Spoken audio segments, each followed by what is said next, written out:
Hello brother, সবাই কেমন আছেন? আশা করি সবাই ভালো আছেন। আজকে আবারও নিয়ে আসলাম নতুন একটা ব্লগ ভিডিও নিয়ে। আমরা যাবো হচ্ছে প্রথমে আমাদের কলেজের একটু কাজ আছে। কলেজের কাজ শেষ করে যাবো আমাদের স্কুলে।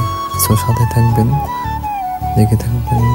যে আমাদের এই কলেজটাকে সবাই চেনেন কি চেনেন না কমেন্টে বলে যাবেন, আর জায়গাটাকে সবাই চেনেন নাকি চেনেন না সেটা বলে যাবেন।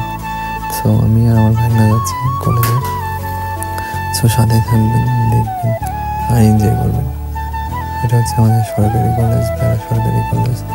জায়গাটাকে কেউ চেনেন? চেনে থাকলে অবশ্যই কমেন্ট করে দেবেন। সো সাথে থাকবেন, থ্যাংক ইউ। আঙ্কেল বলতেছে যে ভিডিও করা যাবে না, ভিডিও লক করো।